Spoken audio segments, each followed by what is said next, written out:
গত মাসের 28 তারিখে রাজশাহীর গোদাগাড়ী উপজেলার বাবুডাইং গ্রামে 5টি আদিবাসী কোল সম্প্রদায়ের পরিবারকে আদালতের আদেশে উচ্ছেদ করা হয়।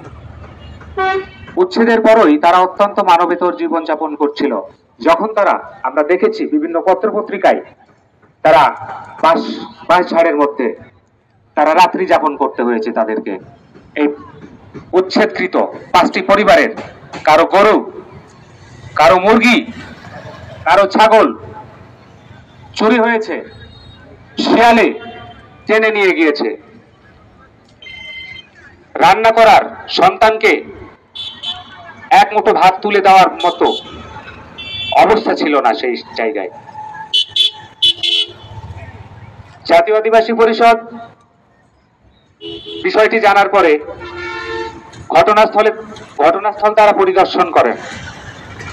তারপরে একের পর এক যখন গণমাধ্যমগুলোতে সেই বাবুডাইং গ্রামের উচ্ছেদকৃত পরিবারগুলোর গল্প যখন ফুটে উঠছিল, স্থির চিত্র, ভিডিও চিত্র যখন আমরা সামাজিক যোগাযোগ মাধ্যম পত্রপত্রিকায় দেখছিলাম, তখন কিন্তু শুধুমাত্র আমরা এই নাটোর জেলার বাসিন্দা নই, গোটা সারা বাংলাদেশের সুবিবেচনা প্রসূত, সুচিন্তিত, সুবিবেচক যারা সচেতন মানুষ যারা রয়েছেন, যারা নাগরিক রয়েছেন, যারা সমাজের জন্য ভাবেন, সমাজের মানুষের জন্য ভাবেন, দেশের জন্য ভাবেন, তাদেরও মন গলে গিয়েছে এই চিত্র দেখে।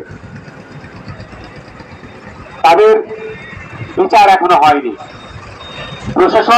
প্রশাসনের সাথে বসা হয়েছে, প্রশাসনকে বলা হয়েছে তাদেরকে পুনর্বাসন এবং ক্ষতিপূরণ দেওয়ার জন্য। আমরা এখন পর্যন্ত যখন মানববন্ধন করছি তখনও দেখতে পেয়েছি যে তাদের এখন পর্যন্ত পুনর্বাসন করা হয়নি, ক্ষতিপূরণ দেওয়া হয়নি। আজকে যে সাঁওতাল গণহত্যা দিবস জাতীয় আদিবাসী পরিষদ কর্তৃক ঘোষিত, আজকের এই 6 নভেম্বর আদিবাসী সাঁওতাল হত্যা দিবস,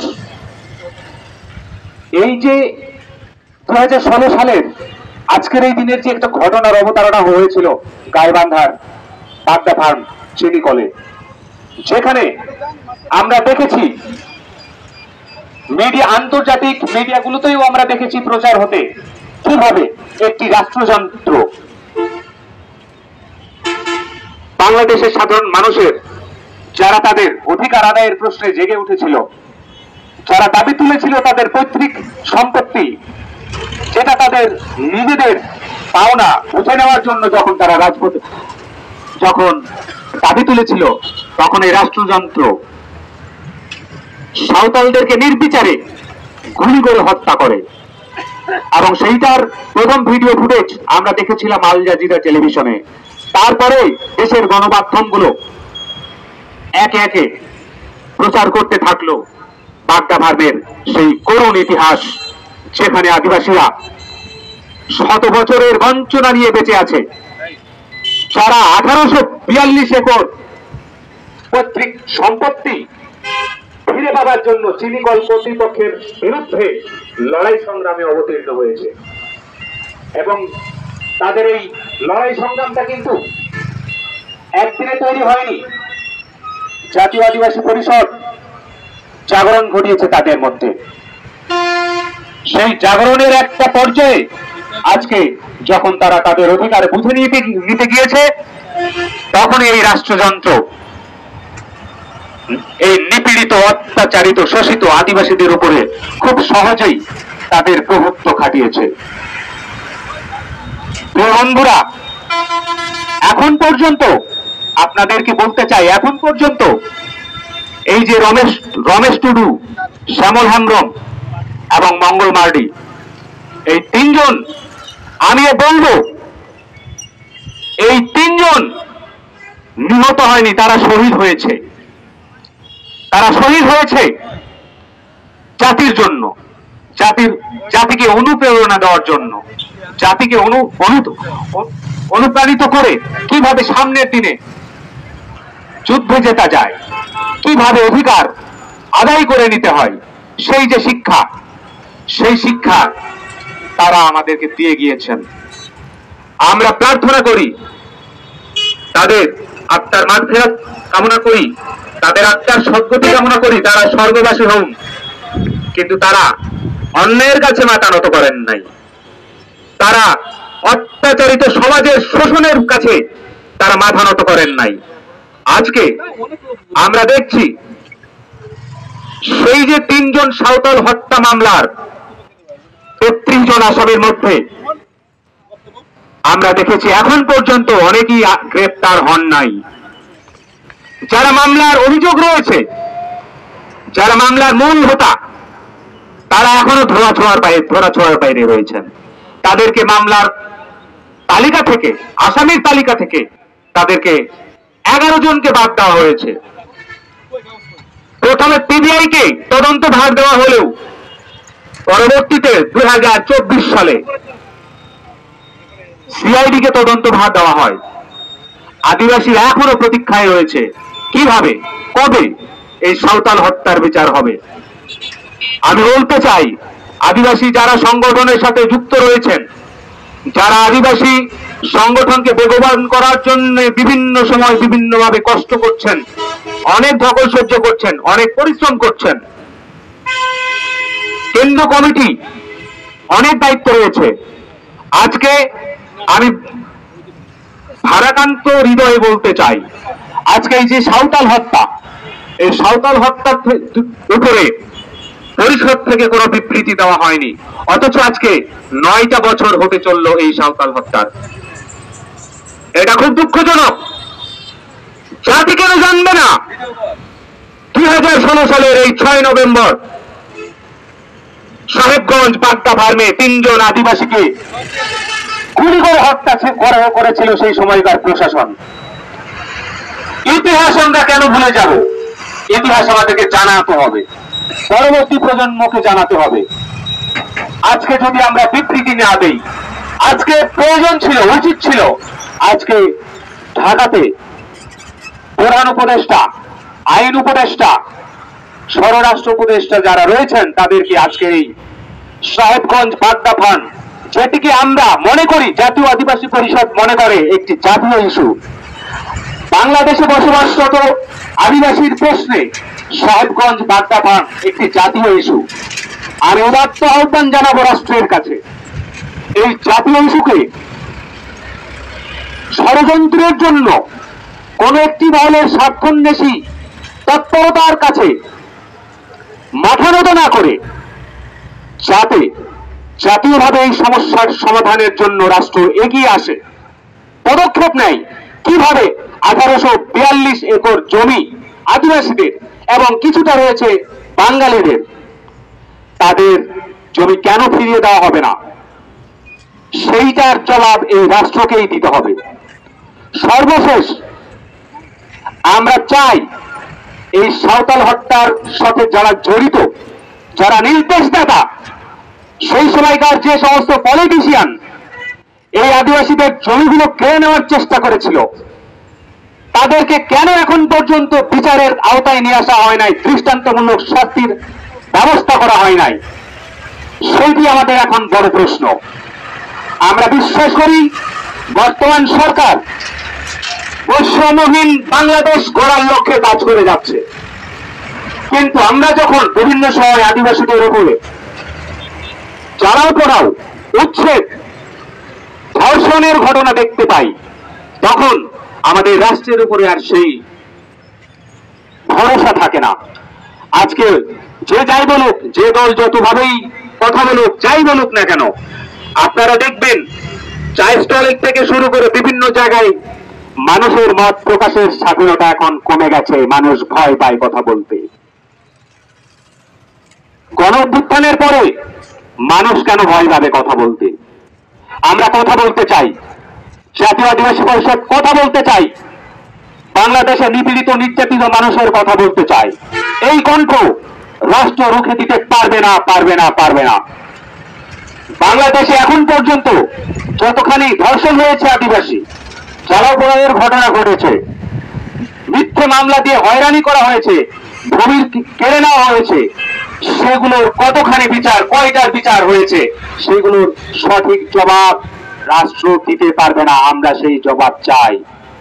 সামনে নির্বাচন, প্রিয় বন্ধুরা, আপনাদের বলতে চাই, কান ভাঙ্গানে দিয়ে হোক আর হতে হরিবল স্লোগান দিয়ে হোক, আপনাদেরকে অনেক দল বিভ্রান্ত করতে পারে, উস্কে দিতে পারে। সেই উস্কানি, সেই বিভ্রান্তির মধ্যে আমরা থাকবো না। যদি কোনো দল আমাদেরকে ভালোবাসে সেটা প্রমাণ করতে চায়, তাহলে তারা, আমরা মনে করি, একদিনও প্রমাণ করতে পারবে না। আদিবাসীদের অস্তিত্বের প্রশ্নে কে কতদিন, কোন দল কতদিন কি করেছে, কতখানি পাশে থেকেছে, আদিবাসীরা সেটা জানে। সুতরাং আদিবাসীদের সাথে ভণ্ডামি করার কোনো আপনারা পায়তারা করবেন না। আদিবাসীরা বুঝতে শিখেছে আপনারা কে কতখানি ভণ্ডামি করেন আদিবাসীদের সাথে। আদিবাসীদের ভোট নিতে হলে অবশ্যই আপনাদেরকে মনে প্রাণে আদিবাসী বান্ধব হতে হবে। পোশাকে পরিচ্ছদে আচরণ হলে হবে না, সত্যিকার অর্থে আদিবাসী বান্ধব হতে হবে। নচেত আপনারা আদিবাসীদের ভোট পাবেন না, পাবেন না, পাবেন না। বন্ধুরা, আজকে রাষ্ট্রের কাছে একটি বিষয় বলতে চাই।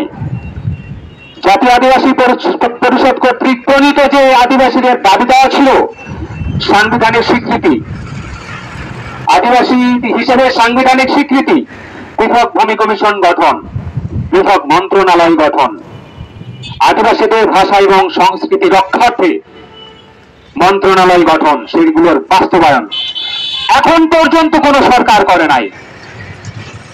আদিবাসীরা বাংলাদেশে বসবাস করে কি অন্যায় করছে, পাপ করেছে? আমাদেরকে নতুন করে সংস্কারের, বাংলাদেশের সংস্কারের সময় আমাদের ভাবতে হবে। কারা এই বাংলাদেশ আদিবাসীদের সংস্কারের জন্য কতখানি ভাবছে? আদিবাসীদেরকে মন্ত্রণালয় দেওয়ার জন্য, পৃথক ভূমি কমিশন দেওয়ার জন্য সরকার আজকে কতখানি তৎপর, কতখানি পদক্ষেপ নিচ্ছে, সেই বিষয়গুলো সরকার, রাষ্ট্র তার জায়গা থেকে পরিষ্কার করে নাই। আমাদেরকে ধোঁয়াশার মধ্যে রেখে দেওয়া হয়েছে। এই আধুনিক যুগে, এই 2025 সালে যখন ফেব্রুয়ারিতে জাতীয় সংসদ, ত্রয়োদশ জাতীয় সংসদ নির্বাচনের কথা বলা হচ্ছে, যখন নাকি একটি নতুন বাংলাদেশ গঠন হবে, এই নির্বাচনের প্রেক্ষিতে যেটি অদম্য বাংলাদেশ, বৈষম্যহীন বাংলাদেশ, মানুষের অধিকার প্রতিষ্ঠার বাংলাদেশ, আমরা সেই জায়গাতে কতখানি ভুটলেন্টে আছি, সেইটার জবাব, সেইটার অবস্থান রাষ্ট্রকেই পরিষ্কার করে দিতে হবে। এই রাষ্ট্র আদিবাসীর জন্য কতখানি তৎপর, কতখানি চিন্তিত, কতখানি আদিবাসীদেরকে ভালোবাসে, সেইটা তাদের পদক্ষেপ বাস্তবায়নের মধ্য দিয়ে আদিবাসীরা সেটি বিশ্বাস করবে। সহযোদ্ধাগণ, সামনে নির্বাচন, আপনারা জেনে শুনে, বুঝে শুনে আপনারা আপনাদের পছন্দের প্রার্থীকে ভোট দেবেন।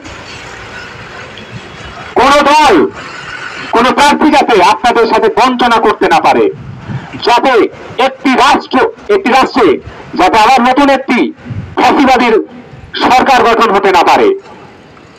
5 বছর, আগামী 5 বছর যাতে আবার আদিবাসীরা বঞ্চিত হতে না হয়, নির্যাতনের শিকার হতে না হয়, সেইটা চিন্তা করেই আগামী নির্বাচনে আপনারা ভোট দেবেন। আপনাদের ভোটের অনেক মূল্য রয়েছে, আপনাদের কাছে তারা বারবার আসবে। আপনাদেরকে ভোট কেন্দ্রে যাওয়ার জন্য প্রয়োজনে আপনাদের উপরে হামলা করা হলেও, আপনাদের উপরে হামলা করে হলেও তারা ভোট নেওয়ার চেষ্টা করবে। আপনারা অবশ্যই ভোট দেবেন, কিন্তু যোগ্য প্রার্থীকে বেছে ভোট দেবেন, যারা আদিবাসীদের ভালোবাসে, আদিবাসীদের জন্য যাতে হৃদয় পড়ে, আপনারা তাদেরকে ভোট দেবেন। আজকে আদিবাসীদের বিগত দিনগুলোতে যত দাবি দেওয়া আছে, সেই দাবি দাওয়াগুলো অবশ্যই সরকার পূরণ করবে, এটি আমরা প্রত্যাশা করি। কিন্তু অত্যন্ত দুঃখের বিষয়, এই যে রাজনৈতিক পরিবেশ বাংলাদেশের একটি হযবরল পরিবেশ, এখানে ডামাডোলে সবকিছু পার হয়ে যাচ্ছে। আপনারা বলেন তো, সামনে ফেব্রুয়ারির নির্বাচনকে কেন্দ্র করে এখন পর্যন্ত আদিবাসী নিয়ে কোন কোন দল নির্বাচন ইস্তেহার দিয়েছে? কোন কোন দল আদিবাসীদের উন্নয়নের ইস্তেহার দিয়ে নির্বাচনের জন্য প্রস্তুত হয়েছে? আপনারা কিন্তু কেউ বলতে পারবেন না, কোন দল এখন পর্যন্ত বলতে পারবেন না আদিবাসীদের নিয়ে আপনারা কোন নির্বাচন ইস্তেহার দিয়েছেন। তার মানে ভবিষ্যতে যাতে আপনাদেরকে ধরতে না পারি, সেইটার ফাইসালা আপনারা এখনই গোপনে নীরবেই করে গেলেন, চালাকি করে গেলেন। যেটাই হোক, ভালো থাকবেন সবাই।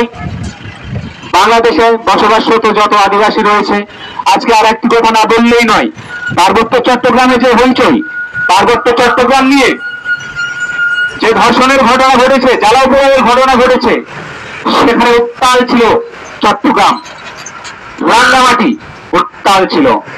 সেই উত্তাল ঢেউ সারা বাংলাদেশের আদিবাসীদের গায়েও লেগেছে। সেই ঘটনা আদিবাসীদেরকে অনেক শঙ্কিত করেছে, নিরাপত্তার প্রশ্নে আদিবাসীদেরকে জাগ্রত করেছে। আমরা নিরাপত্তা চাই, আমরা বাংলাদেশে নিরাপত্তার সাথে বাস করতে চাই। সমান যে সুযোগ সুবিধা সেগুলা নিশ্চিত আমাদের করতে হবে এবং সেটা রাষ্ট্রকেই অগ্রণী ভূমিকা পালন করতে হবে। এখানে উপস্থিত যারা অনেক কষ্ট করে এসছেন, আমার সহযোদ্ধা বন্ধুবর, সবাইকে আবারও সংগ্রামে শুভেচ্ছা জানাচ্ছি। আগামীতে এর চাইতেও কঠোর আন্দোলন দেবেন এই প্রত্যাশা ব্যক্ত করে আদিবাসীদের যারা মেহনতি